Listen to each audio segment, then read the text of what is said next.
होना है।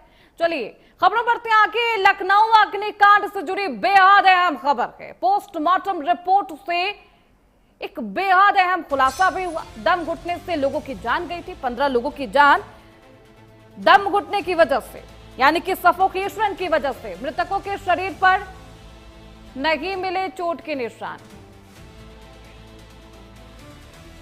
नाक के अंदर धुएं की कालिख मिली है। जहरीली गैस और ऑक्सीजन की कमी से मौत हो गई है। लखनऊ कोचिंग सेंटर अग्निकांड में कई खुलासे हो रहे हैं। टीम जांच कर रही है, लेकिन एक बेहद अहम खुलासा, मृतकों की पोस्टमार्टम रिपोर्ट जो कि इस हादसे की खौफनाक हकीकत बयां कर रही है। रिपोर्ट के मुताबिक इस हादसे में जान गंवाने वाले 15 लोगों की मौत आग में झुलसने या चोट लगने से नहीं, बल्कि दम घुटने से हुई है। बंद जगह में धुआं और जहरीला गैस भरने की वजह से युवक युवती मौके पर ही बेहोश हो गए। ऑक्सीजन की भारी कमी, जिसकी वजह से मौत हो गई है। मृतकों की नाक के अंदर कालिख और आंखों के पास सूजन पाई गई है, जिससे साफ है कि उन्हें बाहर निकलने का मौका तक नहीं मिला। कोशिश कर रहे थे वो। पोस्टमार्टम रिपोर्ट से कई खुलासे हुए, हालांकि जांच अभी भी की जा रही है।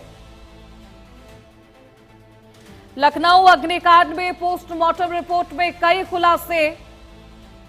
सफोकेशन की वजह से सांस नहीं ले पा रहे थे ये तमाम बच्चे, इसलिए इनकी जान चली गई है। जहरीली गैस और ऑक्सीजन की कमी से मौत की वजह। इस पूरे मामले पर जांच लगातार जारी है।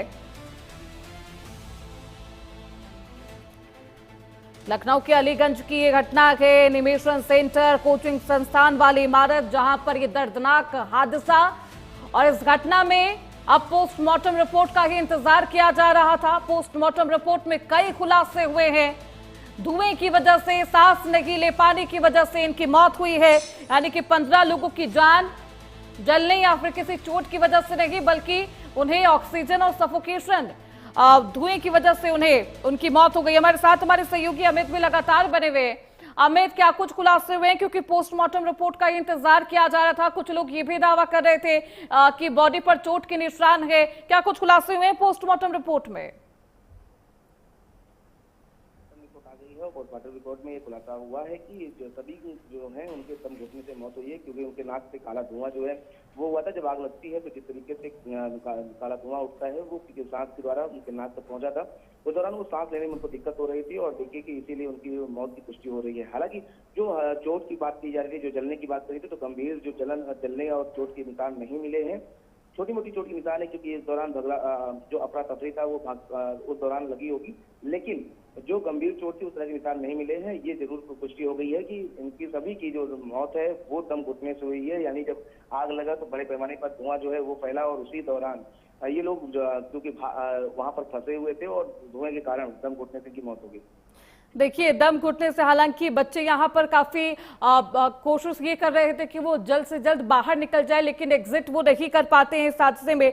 अब क्योंकि एग्जिट गेट को लेकर भी कई सवाल है, क्या बिल्डिंग में एग्जिट का सिर्फ एक ही रास्ता था? इसको लेकर क्या खुलासे किए गए हैं अमित? जी बिल्कुल देखिए, कोचिंग जो है जहाँ पर संचालित हो रही थी वहाँ पर 2-3 और ऑफिसों में संचालित हो रही थी, और सबसे बड़ा सवाल यही है कि वहाँ पर एग्जिट और एंट्री दोनों एक ही रास्ते से होता था, एक ही तरफ से आना और जाना था। और इसीलिए जब आग लगी तो उस दौरान लोग भागने का प्रयास किए, लेकिन भाग नहीं सके, क्योंकि लिफ्ट भी चल रहा था। उस दौरान ये भी बातें सामने आई है कि लिफ्ट जो है वो लाइट कट जाने के कारण बीच में फंस गई थी, और उसके बाद जो कुछ बच्चे वहां फंसे हुए थे, लेकिन जब लाइट आई तो सीधे जो है वो फिर से सेकंड फ्लोर में चले जाते हैं और इसीलिए वो वापस लौट नहीं पाते हैं।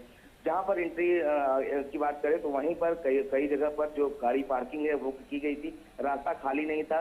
तो कहा जा सकता है कि एग्जिट और एंट्री एक ही जगह से हो रही थी। ये भी हादसे का सबसे बड़ा कारण है। अमित, जो बच्चे अभी घायल हैं उनकी क्या स्थिति बताई जा रही है? क्या उनमें भी जहरीले गैस की वजह से किसी तरीके का इन्फेक्शन या कोई प्रॉब्लम? अमित, देखिए, जो घायल थे उनमें ज्यादातर लोगों को छुट्टी दे दी गई है, लेकिन कुछ ऐसे थे जो कूद गए थे तो उनकी गंभीर चोटें आ गई थी। क्योंकि देखिए एक वीडियो आ रहा था जिसमें 2 बच्चे कूदते हुए नजर आ रहे थे, तो उस दौरान वो चोटिल हो गए थे और कुछ जो है वो धुएं से बेहोश हो गए थे, जिन्हें रेस्क्यू करके बाहर निकाला गया था। तो ज्यादातर को छुट्टी दे दी गई है। 1-2 लोग अभी भी जो हॉस्पिटल में है एडमिट है, एक की हालत जो है वो थोड़ा सा गंभीर बनी हुई है। बहुत शुक्रिया अमित आपका इन तमाम जानकारी के लिए। मृतकों के शरीर पर कोई चोट के निशान नहीं मिले, हालांकि दावा ये किया जा रहा था कि चोट के निशान है, लेकिन इस पूरे मामले पर सिर्फ और सिर्फ सफोकेशन की वजह से